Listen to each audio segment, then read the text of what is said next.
Hi there. So now I'm going to talk about section 8.2, which is about polar coordinates. This is a really fun section. The graphs are really pretty.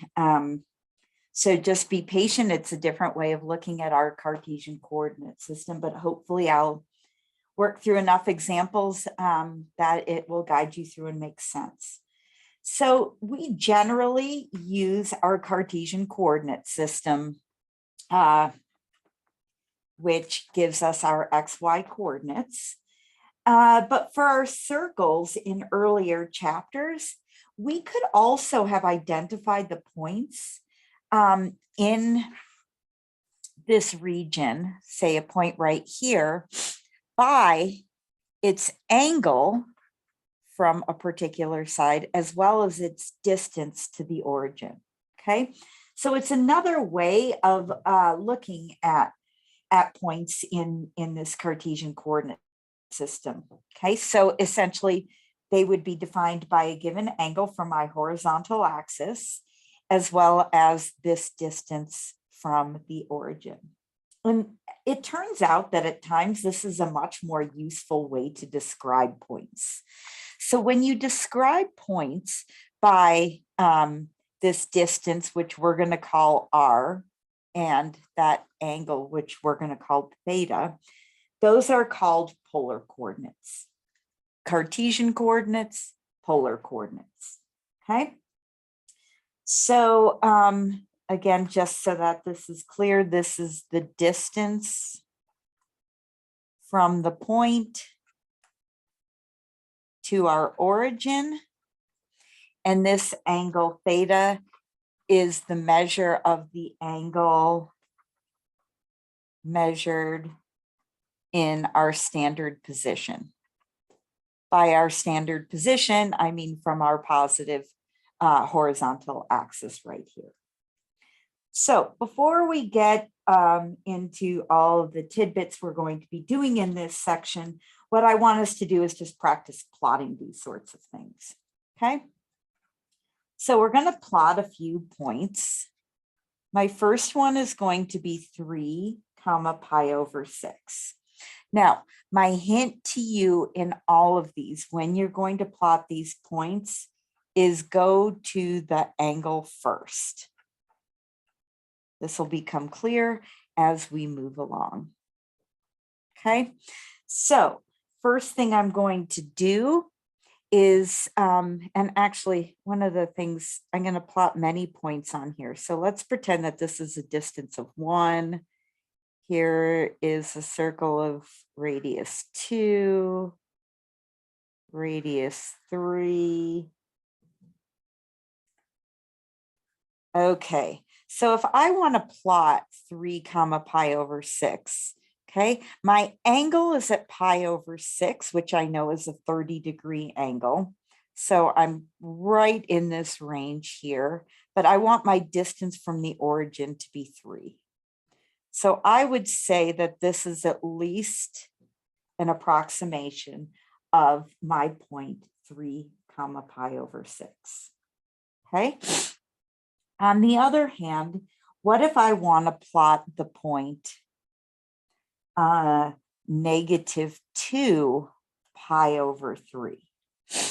Okay, well, again, I go to my angle first, which is pi over 3, which is about here. But what does it mean to be a distance of negative 2? What it means is instead of going 2 units in the positive direction, you bebop to the negative direction. Okay, so when you have a negative value for r, it means first go to your angle in that quadrant and then jump to the opposite quadrant.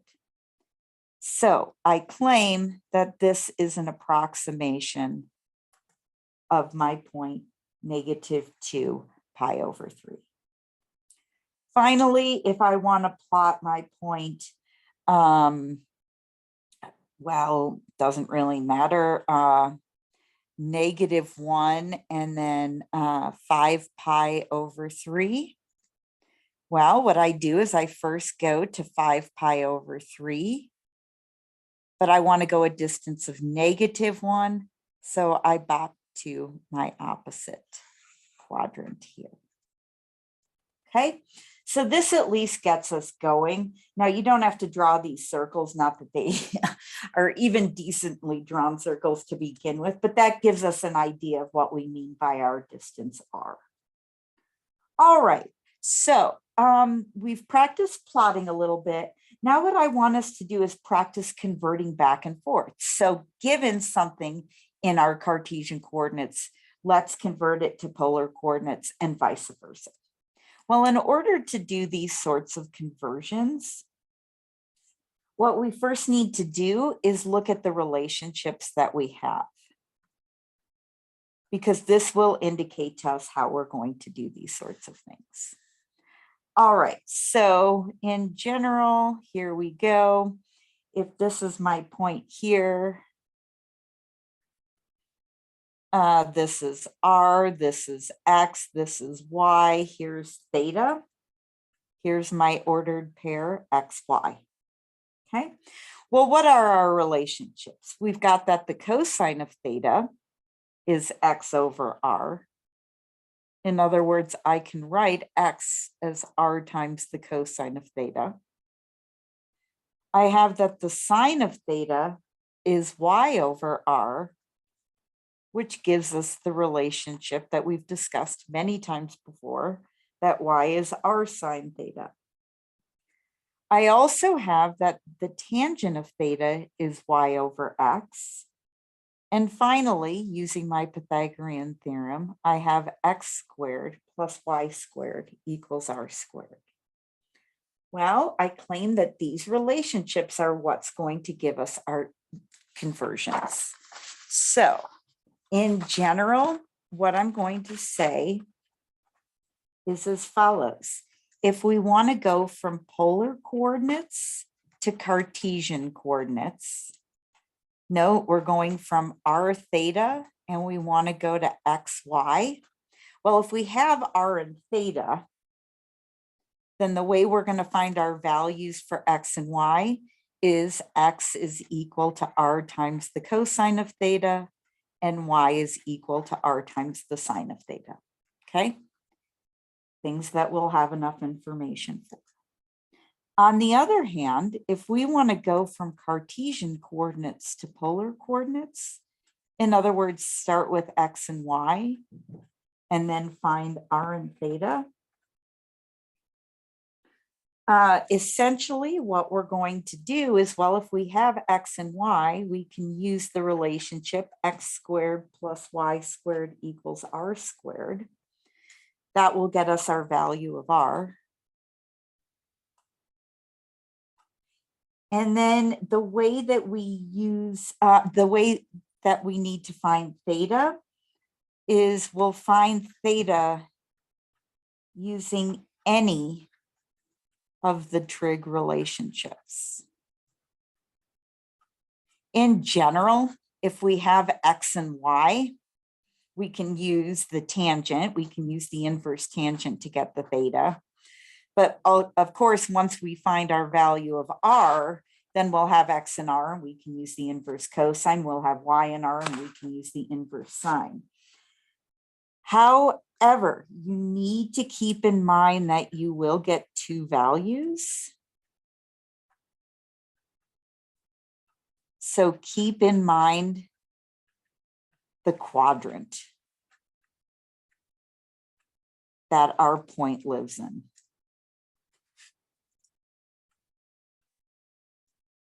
Okay, so using those, let's play around a little bit.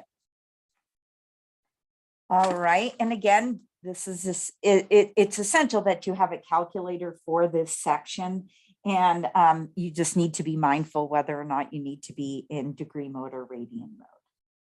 So for example, if I want to convert 2 comma pi to Cartesian coordinates. Now, I would always graph these. If you have a picture, you know, it's really going to help guide you. So if I was to graph this point 2 pi, I know that going my angle of pi takes me over here to this portion of my horizontal axis, and then I go a distance of 2. So in the back of my head, I know what that should be. That should be the point -2, 0. But let's just pretend we haven't yet identified that. Okay, how would we change from polar to Cartesian? Well, my x value is r times the cosine of theta, and my y value is r times the sine of whatever theta is. So from here, we have 2 cosine of pi is -1, which gives us -2. And from here, we have 2 times the sine of pi, which we know is 0. So it really matched with exactly where our intuition took us. Okay. All right. Now, a little more involved is actually going from Cartesian to polar. So let's practice a couple of those as well. Okay. So now what I want us to do is convert to polar coordinates. And my point is 0, -4. Okay, this is my x and my y value. I can certainly plot this point, 1, 2, 3, 4. So just by looking at the graph, I can tell exactly what it's going to be. Okay, how? Well, what is my angle? My angle going this way is 3 pi over 2, and I've gone a distance of 4. Okay, so I could just use exactly what I already know about with my angles and say that this is 4. Let me write it here, 3 pi over 2. Now I claim another way that I can write this exact same point is -4 pi over 2. Go to your angle first, pi over 2, but instead of going up 4, since it's negative, I'm down 4. Okay, I always like to use my intuition, but we can use this method too. I can find my value of r by saying it's equal to x squared plus y squared is r squared. So I'm going to get 0 plus 16 is r squared is 16. So r is going to be the square root, or 4. All right. Now from here, I can use my inverse cosine if I would like to, inverse sine. You know, we have the world at our fingertips. So I will just use that the cosine of theta is equal to x over r, so 0 over 4, which is 0. And we know where the cosine's equal to 0. You can compute this in your calculator and do the inverse cosine, but it's 0 at pi over 2 and 3 pi over 2. All right, let's do another one here that's not quite so obvious. Okay. What if I want to convert my ordered pair -2, -3 to polar coordinates? Again, I'm going to note the quadrant that I'm in. That's essential. I'm in my third quadrant, okay? And that's essential because I need to know exactly what my angle is going to be. Well, we can find our value of r.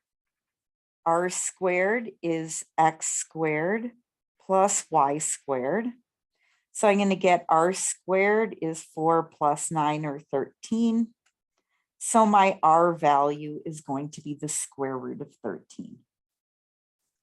All right, so I've gotten that so far. So now what I need to do is find my third quadrant angle. Okay, well, how are we going to do this? Doesn't really matter which trig function we use. We can say that the tangent of theta is y over x. So -3 over -2, AKA 3/2. And I'm going to use radians here. So I'm going to first make sure that my calculator's in radian mode. And now what I'm going to do is the inverse tangent of 3/2. And what I get is about 0.983. Notice my tangent is positive in my first quadrant and my third quadrant. If I wanted to use this first quadrant measure, then, and that's legit, then you're going to have to do negative root 13, right? Because you got to bop to your third quadrant. Otherwise, what you can do is you can take this as your reference angle in your third quadrant. So the way to find the angle is to add pi, and you're going to get about 4.12. And notice this is in radians. These say the exact same thing. All right, so just like equations using our Cartesian coordinates, x and y, we can graph polar ones too. And this is where it gets really pretty, okay? So what I'm going to do is take us through a bunch of different examples so that we can see what various graphs look like, okay? All right, so what if now I want to sketch the graph of r equals 2? Notice this is in polar coordinates. We have our value of r. Note also that there's no mention of theta. In other words, what we're saying is that we want to graph all values or all points that have a distance from the origin of 2, no matter what our angle is. Well, there's a distance of 2. There's a distance of 2. Each of these are distances of 2. And in fact, we don't need to be on our coordinate axes to get that. Notice this is just a circle with a radius of 2. The distance of all of these points from the origin is 2. All right, kind of a different way of looking at things, huh? All righty. Well, now let's get a little more, I don't know, involved, if you will, interesting. Now what I want us to do is sketch the graph of r equals 3 times the sine of theta.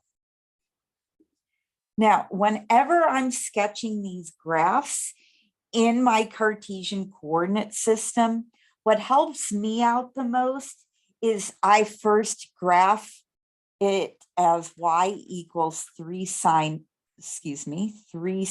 x, and then I translate it over to our polar coordinates. So I know what the graph of y equals 3 sine x is. That's just my sine graph with an amplitude of 3. So I'm up at 3, down at -3. And of course, we have our usual angles that we discuss. You might ask, how does this help? I will show you. So there's my basic graph of my 3 sine x. All right, so watch how I translate this over into graphing in polar coordinates. Okay, now I'm going to talk us through this. Notice when my angle is 0, because we always do our angle first, I'm at 0. In other words, the distance from the origin is at 0. So I start right here. Okay, notice as I go from angle 0 to pi over 2, in other words, as I'm going through my first quadrant, I have positive values, so there's some distance away from my origin, but I know when I'm at pi over 2, I'm at a distance of 3. So I also know that I'm up here. So I'm some distance away as I move, and then I max out at 3. Notice as I'm moving in my second quadrant, in other words, from pi over 2 to pi, I'm starting out here at 3, but notice when I get to pi, I'm back at 0. They're positive, so I'm continuing in my second quadrant, and I'm ending up back at 0. All right, so I've dealt with this first portion.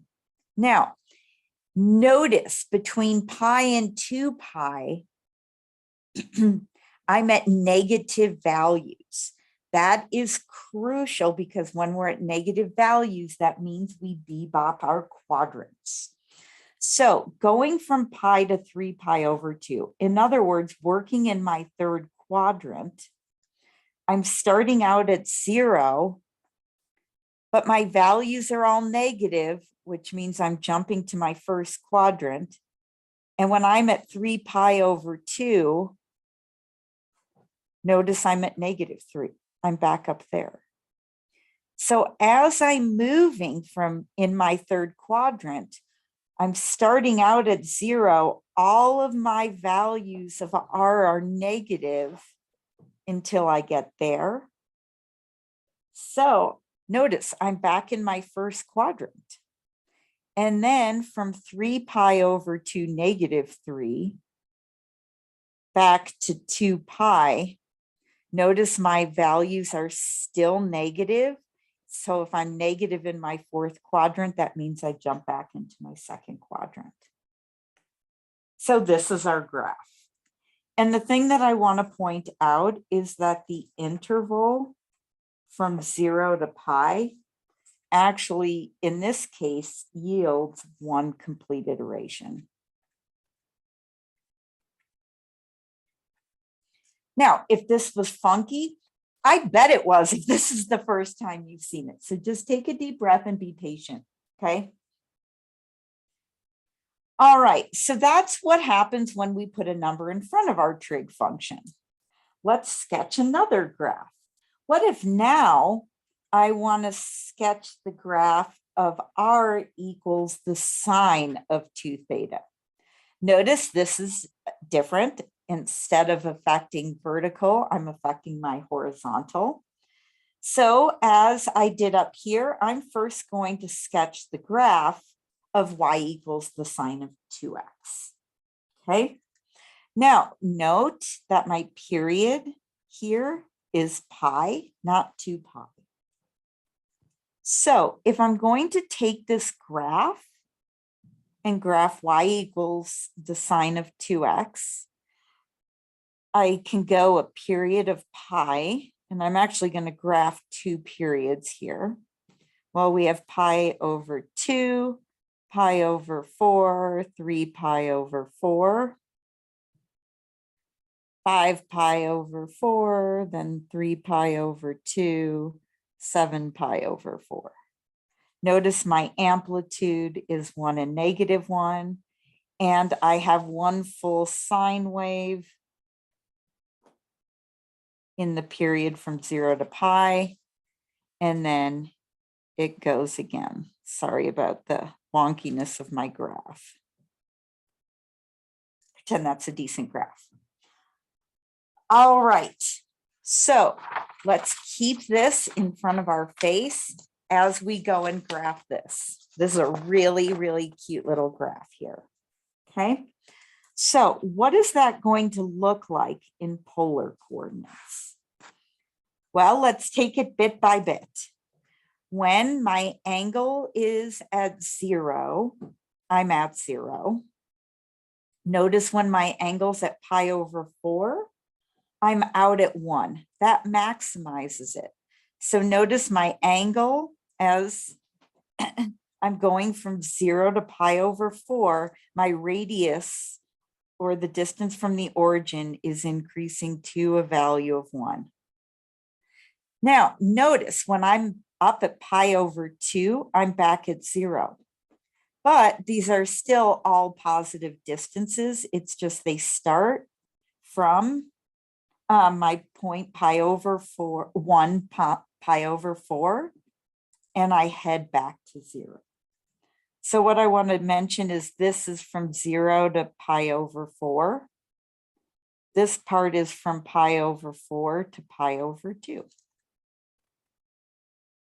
All right, let's see what happens next. Notice from pi over 2 to pi, in other words, in my second quadrant, notice these values are negative. So you start out in your second quadrant because those are where your angles are at.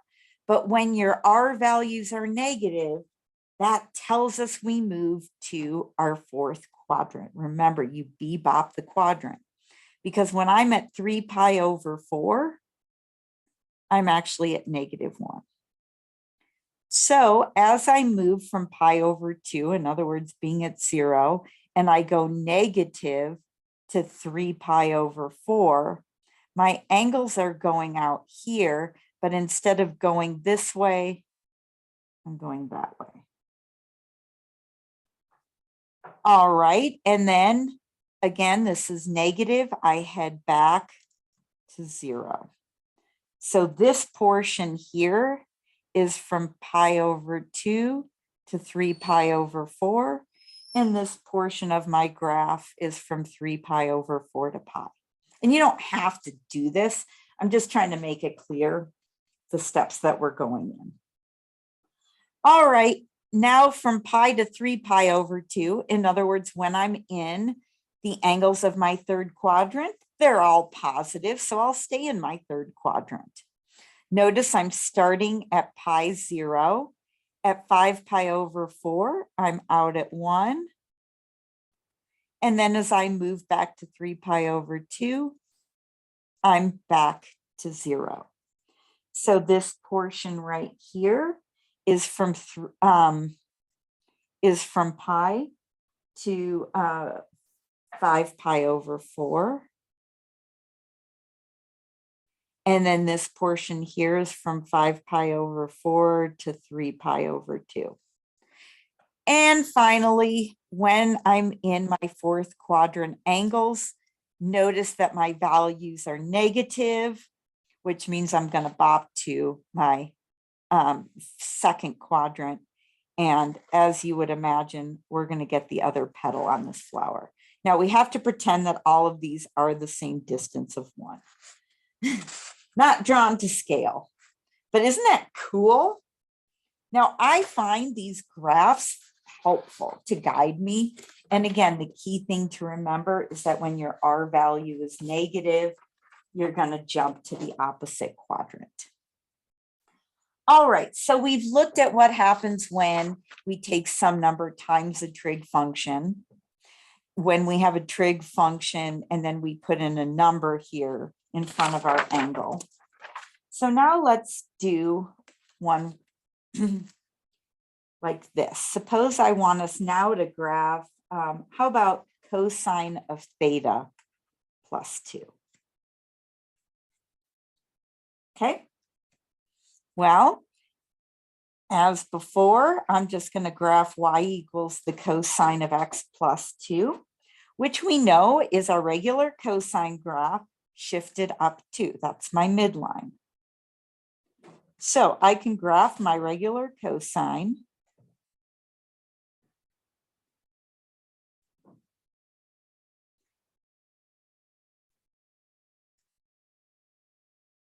All right.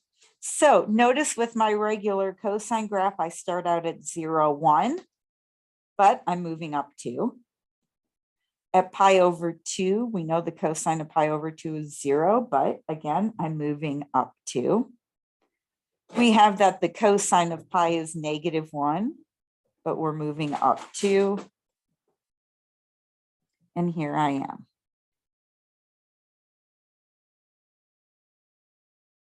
All right, notice it's positive everywhere. Okay, so we don't have to worry about jumping quadrants. So this is going to be kind of a fun one to graph. So let's look at this. When I'm at my angle of 0, I'm out at 3. So I'm starting right here. Notice when I move to pi over 2, they're all positive, but it goes to 2.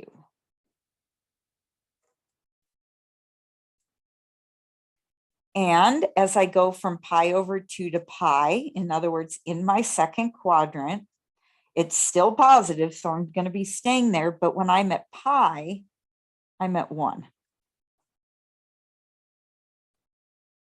Now, as I go from pi to 3 pi over 2, notice those are third quadrant angles. I'm going from a value of 1 out to a value of 2. And then from 3 pi over 2 to 2 pi, that's fourth quadrant angles. I'm starting out at 2. Notice at 2 pi, I'm back at 3. So it's kind of a pear shape. Pretty cool, huh? All right, so those are some examples of graphing with our polar coordinates. We have one more thing that we're going to do. Not only are we going to convert points, but we can also convert equations, okay? And you can actually end up taking these things a lot further than we're going to in this particular course. I'm just getting us going here by planting some seeds with these ideas. So let's practice converting equations.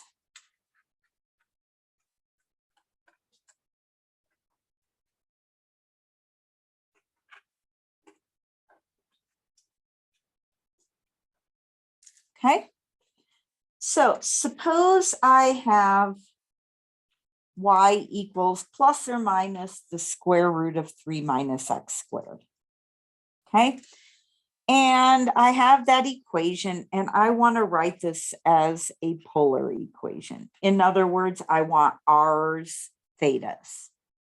Okay, again, go back to the relationships that we have. I think you'll grant me that one thing we can do is square both sides. Remember, if I want to go back to our relationships, I have this relationship. Okay, I have an x squared in there. I can easily get a y squared by squaring both sides. And I think you'd grant me if I square this side, I get y squared. Here I get what's underneath my radical. Notice I can move my x squared over. I get x squared plus y squared is equal to 3, which is r squared. So r is equal to the square root of 3. Okay, and we know what that looks like. That's a circle with a radius of the square root of 3, or about 1.7. All right. Let's do the graph. How about we want to write x equals 7 as a polar equation? Well, we know what the graph of that looks like. That's our vertical line, x equals 7. Okay. Well, again, when we have this, we want this not in terms of x and y, we want this in terms of r and theta. We know x is the same as r times the cosine of theta. So as simplified as we're going to make it is we're just going to say r is equal to 7 over the cosine of theta. We have r in terms of theta. Let's do this with y equals 4x squared as a polar equation. Again, we don't want x and y, we want r and theta. Well, we know that y is r times the sine of theta. And we know that x is r times the cosine of theta. And we're squaring that here. So I get r sine theta is 4 r squared cosine squared of theta. So if I want to get r alone. Well, notice I've got one r here, two r's here. So that's going to cancel with one of them. I'm going to get sine of theta is 4r cosine squared theta. So if I want to solve for r, I'm going to get sine of theta over 4 times the cosine squared of theta.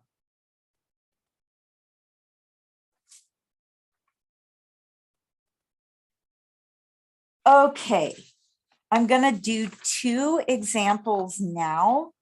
Notice all of these, we started with x and y, and we wanted to convert to a polar equation. Now what we're going to do is take a couple of examples and convert to a Cartesian equation. In other words, in terms of x and y.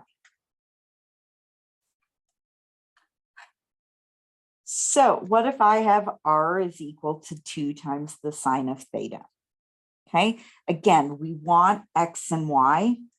Well, the first thing I want to do is get rid of the sine of theta. And I know that the sine of theta is y over r.